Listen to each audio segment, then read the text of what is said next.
Ура, мы это сделали! Представляешь, дай, мадам, я пожму тебе твою ручку. Мы находимся в Таджикистане на перевале Ак-Байтал. Новое название Хушанг. На высоте 4655 метров. О, сколько мне всего это стоило. А, вы не поверите. А если ты, который сидит в тепле и хочет увидеть, как мой пролегал путь, что меня ждало и что меня будет ждать дальше, садись в свой удобный диванчик, ложись на удобную кроватку под одеялко или на крайняк за кухонный стол вместе с чаями и печеньками. Устраивайся, в общем, поудобнее. А мы желаем тебе приятного просмотра. Просто высота большая, мне трудно собраться с мыслями. Желаю приятного просмотра, ребята. Не переключайтесь, а мы начинаем. Надо быстрее сваливать отсюда, пока я здесь не сдох нахрен.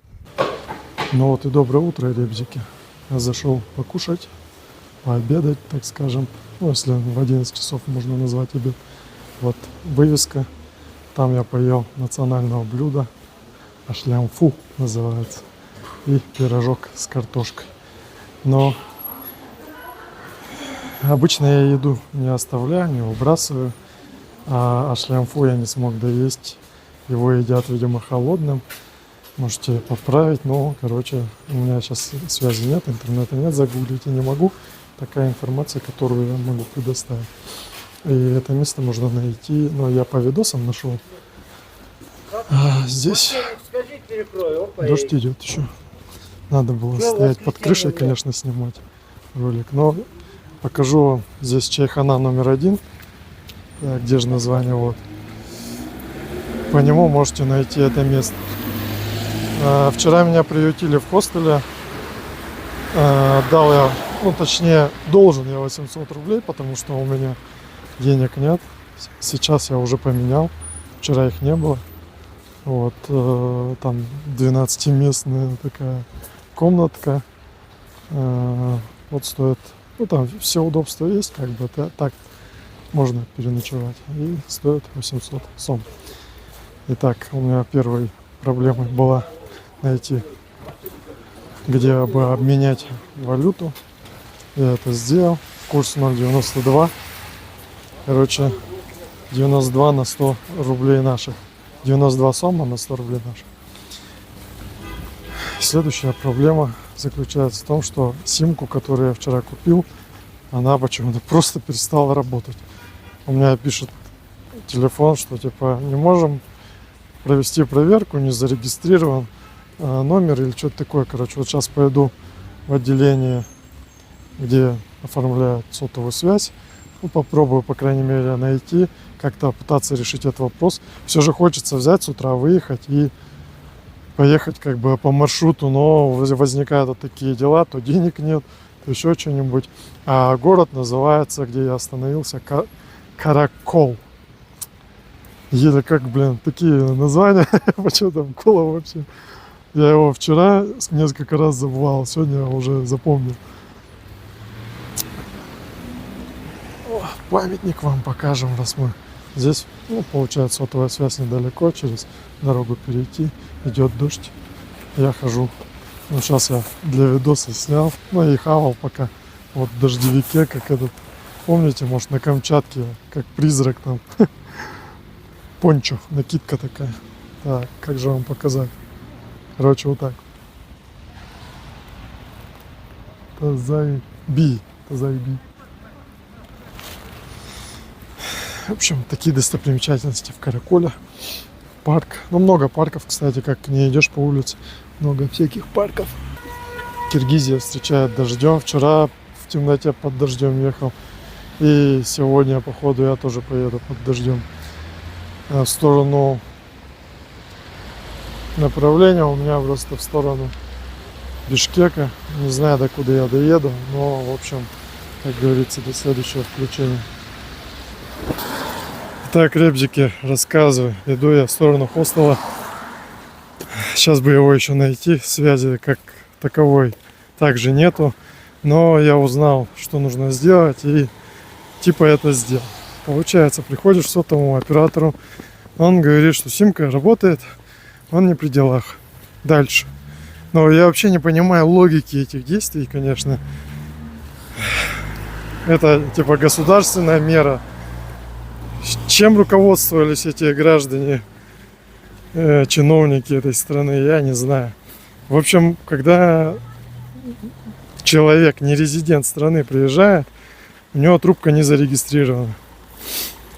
Трубку надо зарегистрировать, и поэтому у меня вчера был интернет на симке, на которую я купил, а сегодня у меня пишут, типа, не зарегистрирован в сети, проблемы со связью и так далее, пишет загрузить телефон. В общем, нужно зарегистрировать трубку. Вы приходите в торговый центр и знаете, где там прошивают, телефоны продают, там все такое. Я спрашиваю, если новый купить, типа местный, он будет работать, потому что он зарегистрирован. А те, кто с новыми телефонами, заехали в страну, у тех перестает работать. Получается, 600 сом стоит вот эта госпошлина, ее назовем так, и 200 рублей, 200 сом, то есть работа самого человека. Получилось, что вот я не рассчитывал на такие траты. Сейчас, не знаю, как бы и курс невыгодный, да, сейчас менять. Раньше там 1 к 1, или даже сом больше давали за рубли. Но сейчас наоборот, сом стал дороже. Рублей надо больше тратить, чтобы здесь оплачивать. Соответственно, я поменял там 10 тысяч. У меня в кармане осталось 35 тысяч рублей. Чем я руководствовался, когда я брал деньги на поездку. И вот сейчас надо жестко экономить, чтобы у меня там что-то... Сейчас я за хостел отдам, за вот это отдал, покушал там за 100 рублей, за 100 сом этих. И получается, у меня там останется 7500, если не ошибаюсь. И как-то тут еще и бензин дорогой. Стоимость бензина 95-го, вчера считал, 85 что ли выходит рублей. А в Казахстане этот бензин выходил 49 рублей в среднем цена. Вот, хорошо, что я в Казахстане на последние бабки заправил. Там аж по горловину чуть ли не вытекало. Вот. Сейчас какой план? Мне сделали, но у меня также связи нету. Типа регистрация проходит в течение суток. Говорит, а вы перезагружаете телефон там через каждые там 2 часа. Ну и в итоге, почему меня бомбит с этого? Потому что, как вот человек, сейчас я дорогу перебегу, человек, который приехал, да, в другую страну, покупает симку и остается без связи вообще. Вот просто бомбеж. И у меня наряд, вот еще и дождь идет, вообще прикольно. Я тут в пончо бегал. Все на меня таращится, но зато я практически сухой. Так что сейчас я выдвигаюсь. Хорошо, что карты также скачаны. Страховку на мотак я не делал, потому что, на казахской границе, как бы, там стоит ларечек, и в ларьке продают эти страховки. Ты как бы не заморачиваешься, заехал, купил и поехал дальше, там, за рубли, за тенге, там, и так далее. А здесь на границе ничего не было, но заезжать искать я не намерен. Как бы, если уже будет такой вопрос стоять жесткий, там будем уже решать. Просто не знаю, я вот каждый день удивляюсь тому, что со мной происходит, и все больше у меня желания развернуться и поехать обратно. Но, понятное дело, я сам не подготовился к этому, но, я смотрел как бы частично, да, там ролики какие-то, и у людей не было таких проблем, они приезжали там, раньше, ладно, карты МИР там работали, снимали, там все такое. Сейчас, ладно, взял там денег, обменял, но вот такие вот непредвиденные ни у кого не было, я не видел, чтобы надо было телефоны регать, ходить. Короче, сейчас главное найти хостел, потому что я не помню, где он. И у меня стоит отметка, я не знаю, это правильная отметка или нет. Идем на эту отметку и ищем хостел, оплачиваем ночь и выезжаем под дождем. Смотрел карту погоды, до Бишкека дождь походу будет. Так что такие вот новости у меня на какой сегодня день? 5-й день или 4-й день поездки. Ладно, до следующего включения, ребят. Итак, дамы и господа, мини-доклад. Проехал 150 километров. Впереди еще до Бишкека 250 километров. Дорога, конечно, асфальтирована, но где-то ремонты. И я вообще капец весь внизу грязный, потому что накидала из-под колеса мотоцикла. Еще у меня связь так и не появилась, хотя зарегистрировали, сказал через 2 часа перезагрузить, но ничего нет, может быть я просто так денежки отдал. Почему я остановился, подустал, думаю, еще виды такие увидел, думаю, остановлюсь, подышу, воду попью, поснимаю, коптер запущу. И знаете что? Вот на эту камеру, наверное, получше будет передача. В итоге я запустить дрон хотел, полетать, посмотреть вот те места. Прикольно выглядит. И, вообще в круг, в целом здесь симпатичненько так. Там даже вот белые шапочки видны. Так, попробуем приблизить. Блин, напротив солнца, конечно, мне ничего не видно в экран. Вроде видно что-то. Вот, но дрон отказывается летать. Точнее, приложение не запускается. Пишет ошибка. Я уже и кэш почистил, и телефон перезагрузил. Чё я только не сделал уже. И авиарежимы всякие использовал, и нифига. Короче, дрон у нас не хочет работать. Да, он там мотобратюня еще стоит. Надо было, конечно, подъехать. Посмотрим. С люлькой втроем. Конечно, качество теряется сразу при таком приближении. В общем, я не знаю, что в этом путешествии такого происходит. Но не то, что какие-то испытания там. Неприятно, когда ты пытаешься одно сделать, боком выходит другое, потом ты другое сделаешь, третье. И вот в других путешествиях такого вроде не встречалось, что одно на другое накладывалось. Но мы стойкие, переносим все лишения и тяготы. Тройка проехала, еще такие машины тут живые. Блин, мне жалко так этих людей, которые вот на велосипедах ездят. Вообще ужас. Сколько можно педали крутить. Вот он маслает и маслает, маслает и маслает.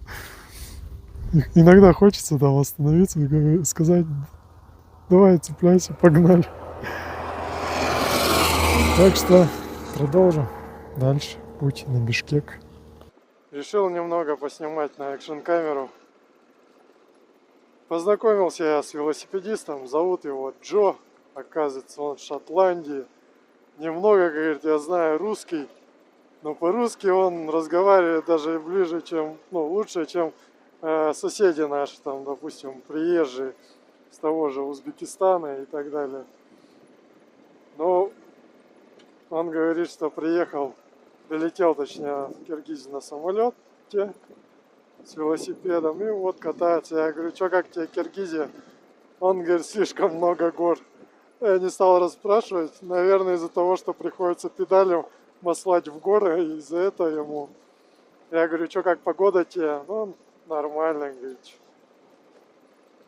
Его устраивает, говорит, у него есть дождевик, все дела. Как бы это его не напрягает. Может, сейчас догоним его. Джо, не хочешь зацепиться? Зацепиться не хочешь? Нет? Опасно? Из-за этого тебе плохо, да, что горы тут? То, что в подъемы много надо заезжать. Ага. Ну ладно, счастливо. Ага. Вот я бы, если бы на велике был, я бы зацепился. Вот такой подъем, блин. Мотоцикл-то его чувствует, а его ноги, я думаю, тем более. И дыхалка тоже. Ох, какие виды у нас открываются справа. А слева какие у нас виды с шапочками. Ой, за дорогой-то кто следить будет? Ох, ох, ох, ох, ох.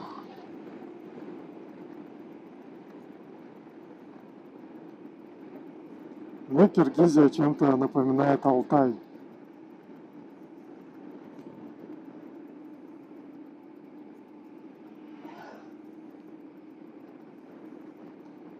Аж вид духа захватывает. Красиво внизу, конечно. Ой, и тут тоже справа. Замечательно вообще.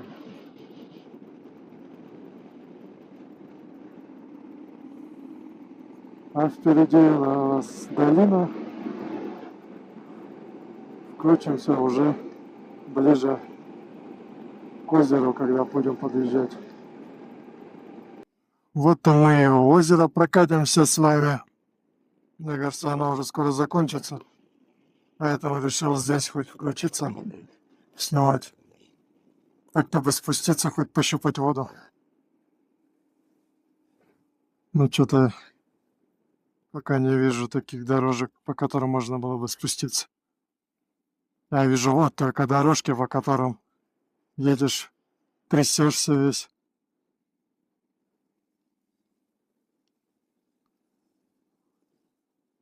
Выглядит как море прям. В некоторых местах, как будто ты где-то в Сочи, в Анапе выглядит.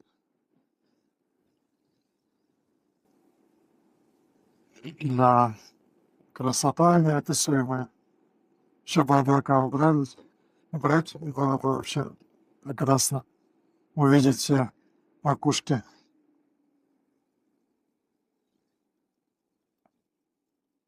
А ну-ка сейчас до пацанов докопаемся. Здрасте. Цепи плохо. А что с цепью? Белая под А больше регулировка нельзя туда еще утянуть? Я не знаю, можно, наверное? Надо пробовать, потому что на такой... А как это тягивать туда? Ну, ослаблять крепежный вот этот и вот этим регулировочным в ту сторону утягивать тоже. Как двигать регулировочно? Ну, расконтрагивается и подтягивается. А можно попроще как это делать? Так, ну вот это получается надо раскрутить. Ага. Можно чем-нибудь раскрутить? Да, да. Ну, это... И вот этими уже подтянуть, попробовать туда с двух Ну, сторон. Ладно, поеду. Да, спасибо большое. Да, не за что. Увидимся. Да. До свидания. Спасибо, что выручили. В итоге, что у них случилось, я так понял, что регулировочные винты ослабли в Минсихе, и поэтому у них цепь слетела. Ну, не знаю, должна же быть вот эта основная ось на колесе, должна держать все эти регулировки, они же не должны сбиваться, когда ось колеса затянута. Ну и получается, вот у них такая тема произошла. Но они хотят цепь поменять, не знаю теперь, куда ехать. Я им помог поднатянуть, показал. В итоге говорю, проедьте, посмотрите, как будет себя вести, если что, нужно будет чуть сильнее поднатянуть. Девушка переживает, то что я вылет там что-нибудь закусит и так далее. У парнишки Антон вроде зовут. И ключей, и толком нету знаний тоже по мотоциклу. Я говорю, цепь чистишь? Я говорю, я просто мажу ее. Я предложил, говорю, соляру найти, почистить ее, посмотреть цельники в каком состоянии вообще цепь, как выглядит. А то там столько слоя смазки. Почистить, а там уже видно будет. Звезды вроде живые, цепь тоже выглядит более-менее живой. А еще добавлю, про цепь я рассказал, основное это меня Антоха выручил. И я у него спросил, я говорю, у тебя есть возможность вообще по деньгам? Он говорит, да, у меня есть. И он, получается, мне 10 тысяч сом дал. Я ему просто перевел со своей банковской карты на его рублевый счет по курсу там Гугла и все. Так что на 10 тысяч сом мы стали богаче. Ну как богаче? Обменяли, что у нас есть наличка. Так что вот. И впереди нас ждет очередная грунтовка, бездорожье. Так что включимся уже в следующий раз.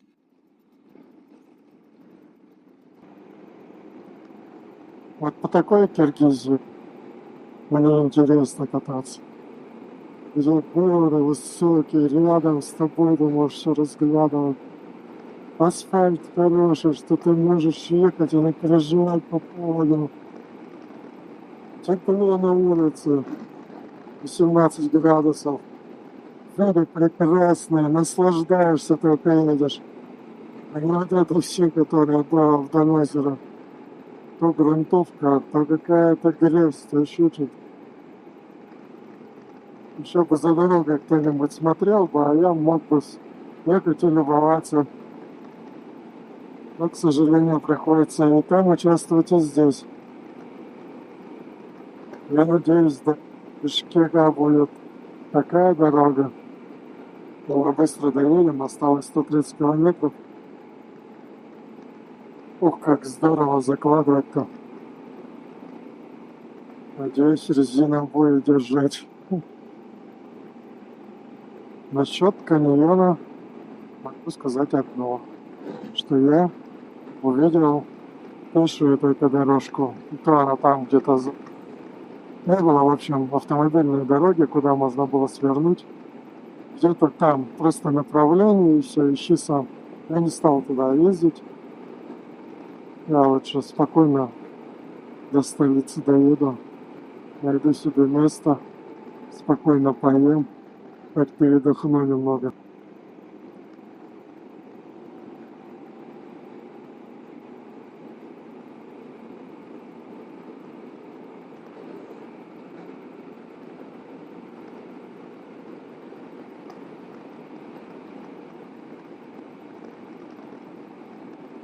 Блин, засмотрелся в зеркало, ничего себе. Там сзади КамАЗ Балакуш идет, там сизый такой дым, только такое здоровое. Блин, опасно так на такой дороге засматриваться. А еще я хотел сказать, что я не взял термоусадок с собой, а на смазчике одну термоусадку, которая прилегала к звезде, и которая помогала распределять ровно масло на звезду и на цепь, соответственно, куда-то делась. И правая сторона цепи у меня сухая.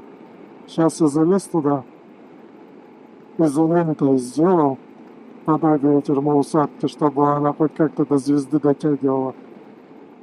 Не знаю, вроде цепь начала быть мокрой, смазываться. Ну, посмотрим. Сейчас где-нибудь надо будет купить, заняться ремонтом. Плюс еще болт, который держит крепление самодельное. Оно тоже постоянно раскручивается. Вот проехал я 3000, оно раскрутилось, как будто я его и не затягивал. А перед выездом я его затягивал. Надо на какой-нибудь фиксатор резьбы или болт такой с фиксатором купить.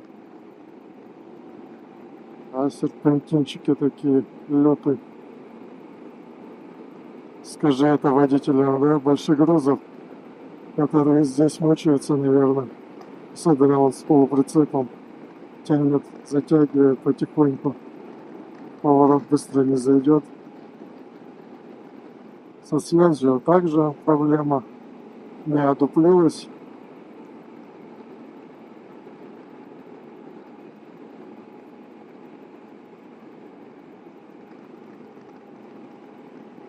Не знаю, конечно, меня засняли. Нарушил. 90 где-то ехал, где 60 надо было ехать. Они стоят, видеофиксацию делают. Надеюсь, меня пронесло. На тапочку сваливал быстрее.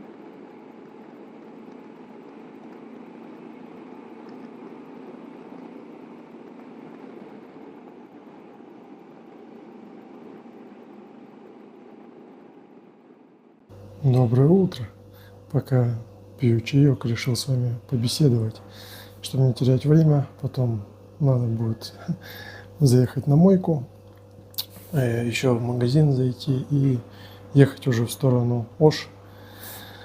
Сижу вот в хостеле, вчера остановился в нем за 700 сом. Что же вам рассказать, как прошел мой вчерашний вечер.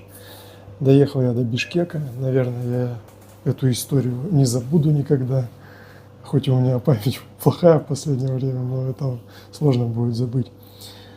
Суть такая, что заезжая я в город, у меня загорается лампочка бензина, я еду, в центре, попадаю я в пробку и смотрю, как раз кафешка, где милиция поела и выезжает. Я думаю, наверное, если милиция там есть, заеду туда и тоже поужинаю, пообедаю. Заскакиваю туда, думаю, пока я ужинаю, пробка такая хоть как-нибудь рассосется. В итоге поел, вкусно, сколько я, 400 сом отдал, порции очень большие.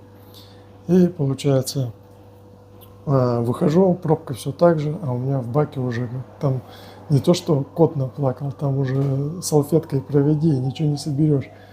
Я выезжаю и у меня еще показывает запас хода, по бортовому, я спокойно еду. Стою, стою в пробке, да. Я проехал буквально там 10 метров, потом все начали уезжать там через дворы, я поехал тоже через дворы, там простоял.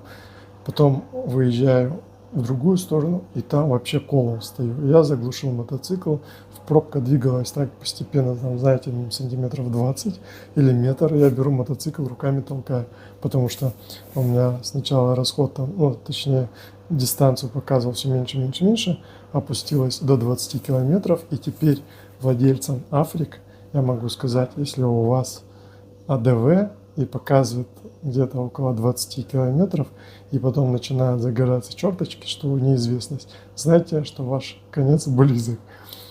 Я стою в этой пробке, пихаю мотоцикл, потом, получается, милиция перекрыла движение, я уезжаю в правую сторону, ставлю, думал через дворы проехать, дворы глухие, ставлю мотоцикл там, иду пешком искать хостел.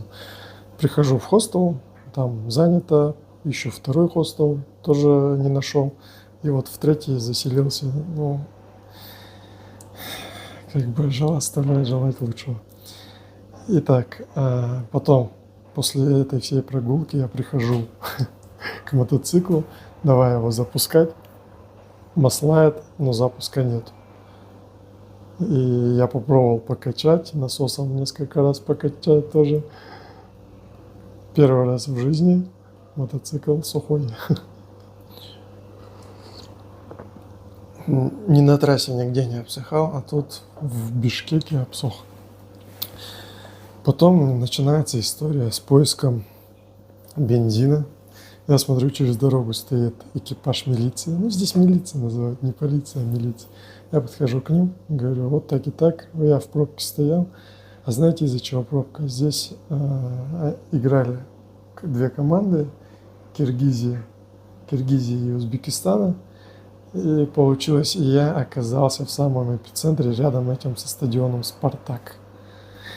Вот так вот мне везет, и подхожу я к этим милиционерам, экипаж стоит, я говорю, так и так, он говорит, ищи канистру, говорит, я отвезу, там ремонт дороги, он спокойно я взял пластиковую свою канистру под воду, которая складывается, полиэтилен едем на заправку, мне на заправке говорят, что нет, я говорю, войди в положение, то что мотоцикл сухой, весит он много, стоит далеко. Я говорю, не вариант. Где я в чужом городе без связи найду что-либо? У меня, знаете, нет. Я говорю, представь, что это металлическая канистра. Я говорю, заправь меня. Нет.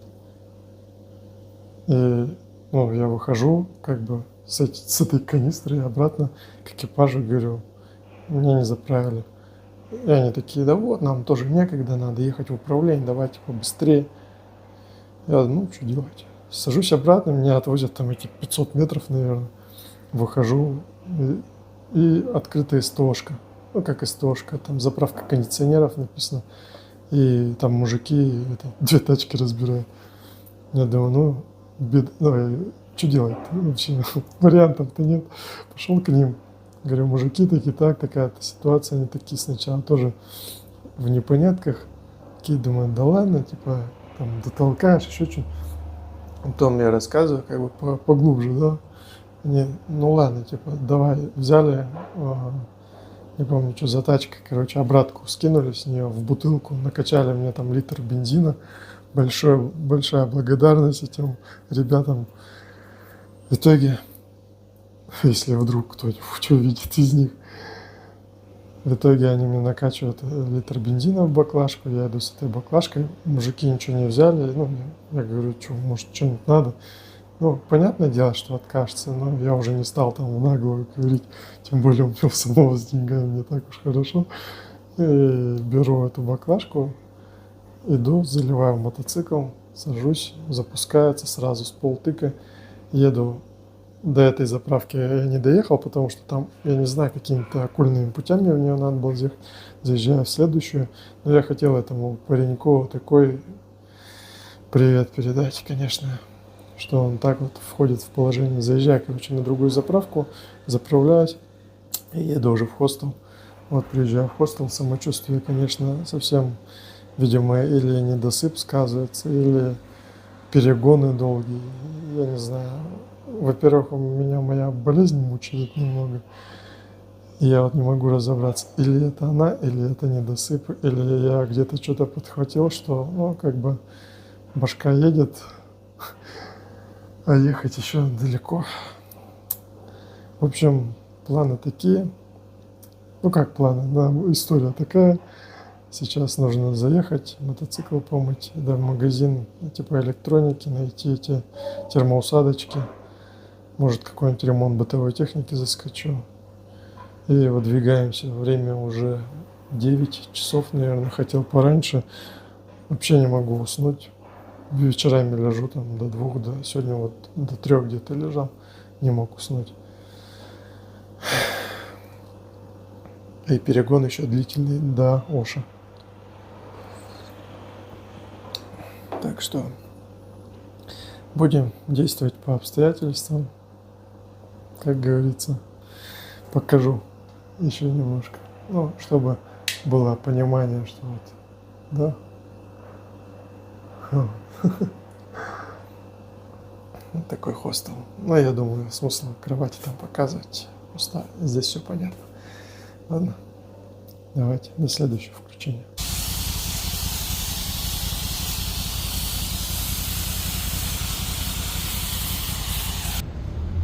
Нужно мотак помыть и себя тоже. Потому что по тимке уже вообще смотреть невозможно. Пена так себе, вообще даже грязь не снимаю.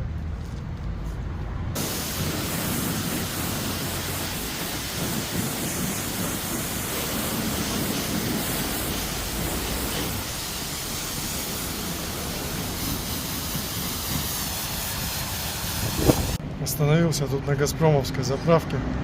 Думаю, посижу потихонечку, поделаю этот смазчик цепи, немного подрегулирую.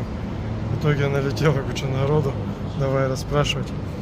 Кто-то говорит, вот Газпромовская, прям нашинская. Правда, написано Дукин. А вот он, смазчик цепи у меня стоит. Вот трубочки подведены. И вот вторая там дальняя, вот это тоже надо немного поднастроить, чтобы она туда поглубже делала.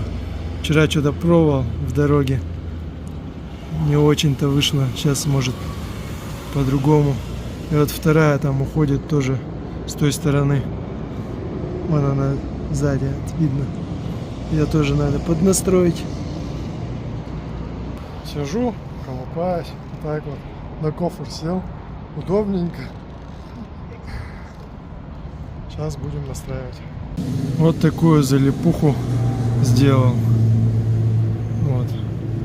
Получается, вчера я вот вместо вот этой черной термоусадки снимал, там вообще ничего не было, и туда сделал изоленту. Сейчас смотрю, оно мажет как бы цепь вот ту сторону, вот эту. Но она попадает ближе сюда к кроликам. Не к сальникам, а к кроликам. А это равномерно мажется.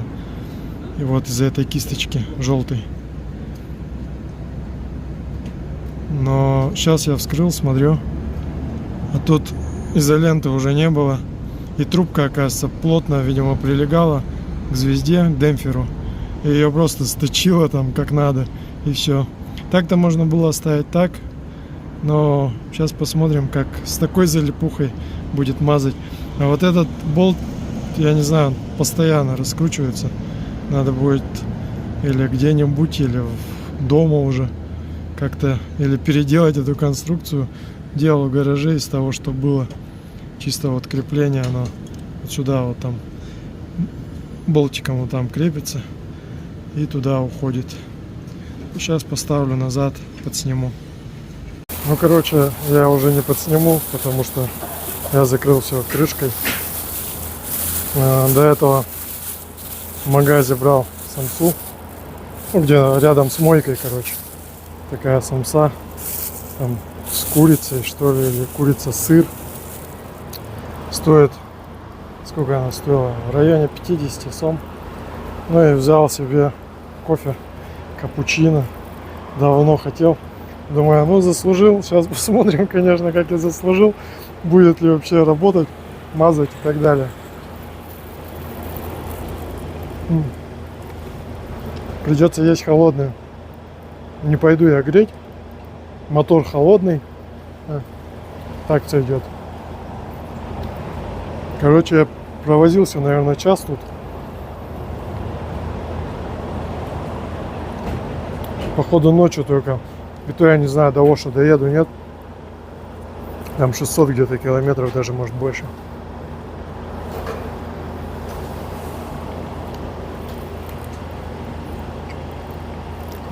Будем уплетать. Там еще есть парочка таких же, еще блины брал. Короче, все про все на 190 сом вышло. А кофе тут стоит 150 сом на заправке. Ну, если плюс-минус около 160, наверное, рублей. Ну, у нас, наверное, мне кажется, так же. Ну, может, чуть дешевле. Короче, хомячим. Забиваем обе щеки и выезжаем. Такими успехами я буду долго ехать. Пока поставишь камеру, остановишься, чтобы показать все это дело. Но допустить, конечно, я это тоже не мог. Стараюсь ехать как можно медленнее, не сильно гнать и вот этим любоваться. Все куда-то говорят, нужно ехать по грунтовкам.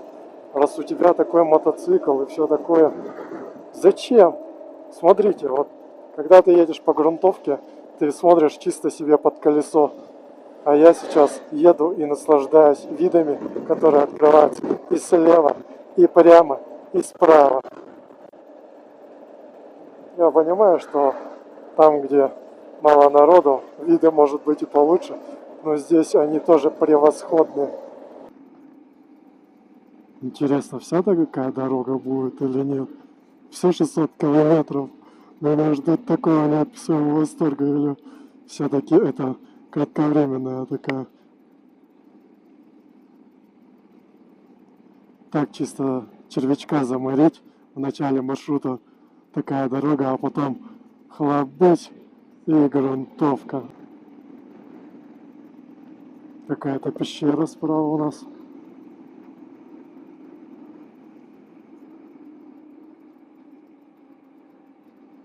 Рыбаки бегают. Тут продавали, была табличка форель, может быть в этой реке водится, это форель. Блин, такая речка, я вообще бы не сказал, что тут что-то водится. Что вы опять меня отвлекаете? Вы давайте наслаждайтесь. Где вы еще это увидите? Кроме как не в Киргизии. Такие горы есть только здесь и сейчас.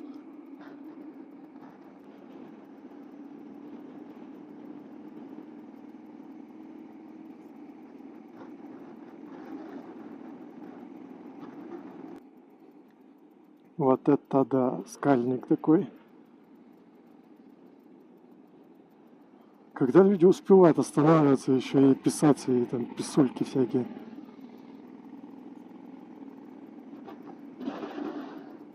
Еще же надо с собой привезти краску, взять этот маркер. Они специально, что ли, берут и везут с собой для того, чтобы написать о лошадке, покататься бы на лошадке. Хоть у меня подо мной 102 кобылы, но я бы хотел на живой прокатиться. А вот и пробка. Ну, это, наверное, 2 балла, бараньих балла по Яндексу.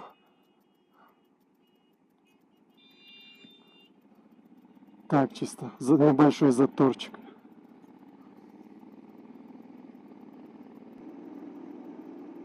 И вот там вообще такой вид открывается.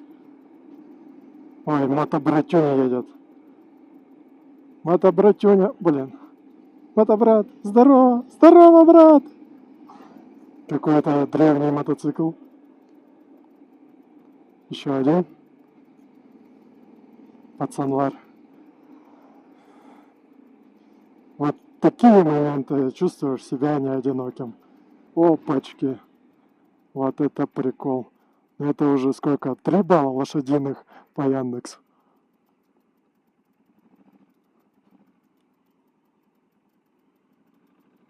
Да, что-то на спортрежиме она слишком резвая. Honda становится. Балансировать сложновато. Блин. В детстве были у нас лошади. Было прикольно. Сколько у нас? 13 вроде лошадей было. Если что, родственники не дадут соврать, напишут в комментариях. Когда в школе учился, содержал их, помогал там, на водопой водил, сено им давал, катался на них. Так, надо смотреть на выход из поворота, попробуй в 180 градусов голову повернуть.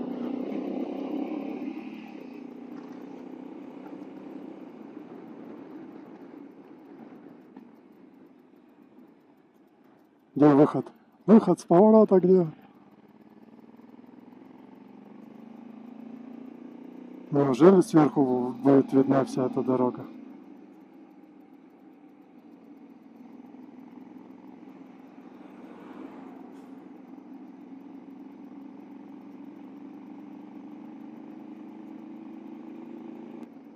Кадыр болсын. Жолдошың Кадыр болсын. Блин, со света в темноту заезжать. Я еще на табличку это отвлекся. Ну а свадьба здесь не помешала поменять. Хотя бы лапки бы положили. О, еще один. Такой же Эрдин Кырку. Эрдин Кырку. Надеюсь, я правильно читаю.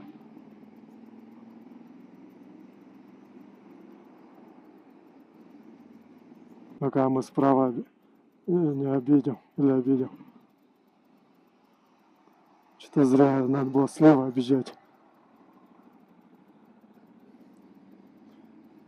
А что он прижался так к забору? Но фура протер полуприцеп к забору.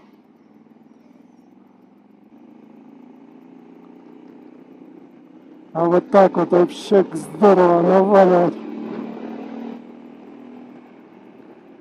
А вот так посмотреть. Что там видно? Это повыше вам что-то должно быть видно. Красота. Ух. Реально снег лежит.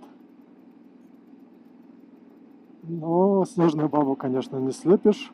Но все же. Вот здесь суровая, да, природа. Пытается на солнышке трава вылезти, а ее снегом давит. Летом, интересно, она тает, нет? Или это еще с зимы лежит, не растаявший? Ёшкин Макарешкин. Уху! Ё-моё! Охренеть! Балдеж прям! Я, походу, всю флешку сейчас на вот это потрачу.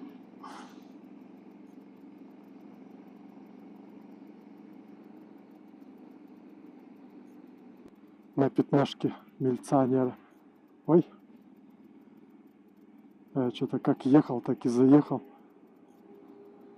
О, здесь, кстати, пыли нету.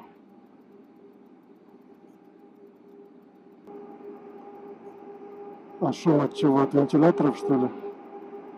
А где они? Что-то их не видно.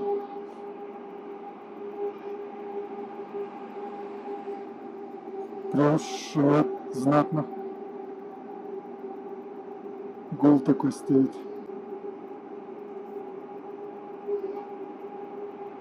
Сейчас будет развиваться клаустрофобия. Какой же он длинный.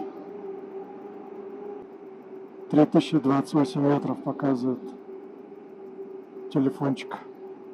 Не знаю, насколько достоверная информация, но плюс-минус, наверное. Если на 3000 снег так и прохладно, что я буду делать на Акбайтале?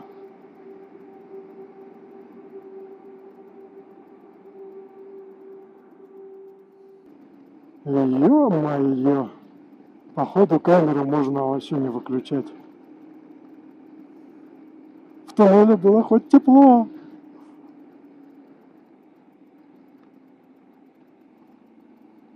Ёшкин-макарешкин, вы посмотрите на это.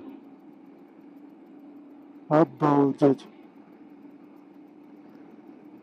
Все, у меня словарный запас закончил, иссяк полностью. Целиком и полностью. О, там тучки. Не так уж и далеко до тучек. Это что за, блин?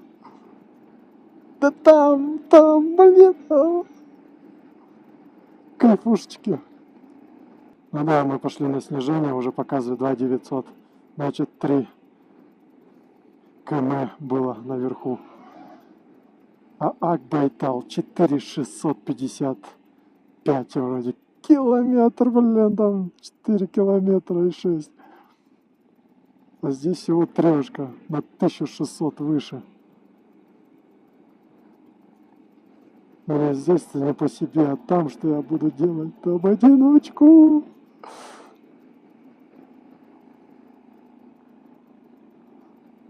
Здесь народ катается. Блин. А там вообще никого нету. Тем более в это время года, наверное, народ туда мало едет. Летом там, может, туристов куча, и велосипедистов, и на автодомах. А сейчас мало, наверное, в сентябре кто туда едет. Только такие, как мы. У этих коров, наверное, превосходное молоко. Как альпийские буренки, так и тут на высоте пасутся в чистом отсутствии воздуха. Разряженные, акклиматизированные коровы. Да, нам в ту сторону. Вот туда дорога уходит, и направо туда будем уезжать. Мед продают. Что за шарики? Что за шарики такие?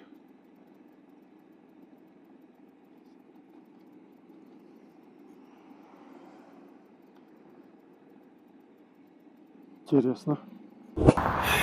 Что, ребзики, я решил остановиться, размять ножки. Где-то 250 километров проехал. Ноги затекли, 5-я точка тоже. Сил моих больше нету. Да шучу. Ну, как бы, да, ноги дают о себе знать о таких перегонах больших. И еще решил посмотреть смазчик, как работает. После того, как мои ручки туда залезли, все отлично, все хорошо. Тьфу, конечно. Пусть и дальше радует меня и вас тоже. Еще я решил перезагрузить телефон, пока отдыхаю. Посмотреть, мало ли связь появится. Но мне кажется, меня обманули, и связи не появится. Купил, блин, симку, оплатил услуги, и в итоге без связи уже в сторону Ош. Почти, ну сколько там, километров 250 осталось. Смысл был вообще покупать. Ну ладно, не об этом.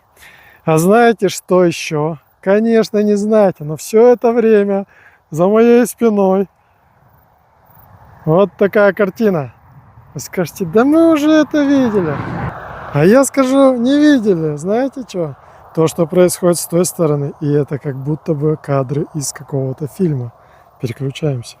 Смотрите, какова красота, ребята. Ну что вы там челюсти свои опустили? Приподнимите немного.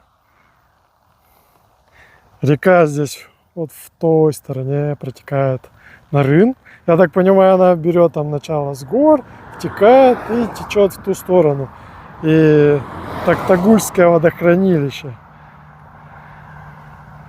сделали в этом месте. Ну, блин, вообще горы, такие горы, что горы. Во. Ой. Блин, вообще неописуемо. Аж слезы потекли, плачем от счастья. Солнышко жарит, 29 градусов.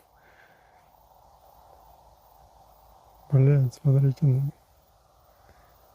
Я ехал сейчас, после того перевала был еще один перевал.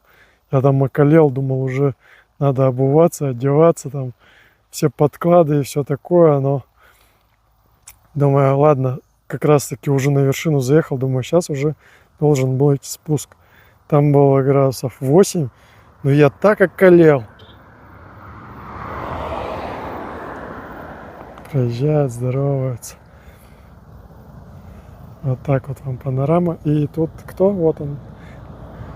Ваш товарищ блогер, который вам все вещает и показывает. И все, я быстренько оттуда спустился. Перевал переехал. И сразу, получается, потеплело. Градусов 12 стало, потом 15, 18.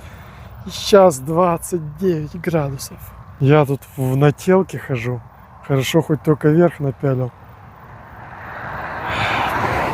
Думаю, надо будет сейчас пока перерывчик. Перерыв! Скоро поедем в страну, где так по нашей Раше говорят. Перерыв! Вот, надо будет переодеть нателочку. И ехать дальше. Блин.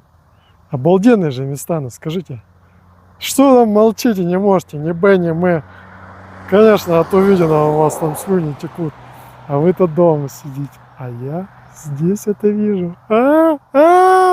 Не зря я сюда ехал-то. Ладно, давайте на этой позитивной ноте прервем наше вещание. И увидимся уже на следующем включении. Так, ребзики, очередное включение. Видите, на улице темнота. Я нахожусь на заправке, как ни странно. Немного перекусил, выпил еще кофейку. Нахожусь рядом с Жалабатом.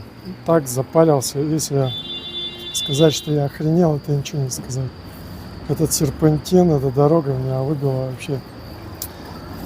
5-я точка уже ноет, колени болят. Ну, как обычно все происходит. И сейчас я хочу доехать в сторону Оша. Еще где-то 90-100 километров. Там найти, попробовать также хостел. Ну, вы знаете, без интернета это не очень-то просто.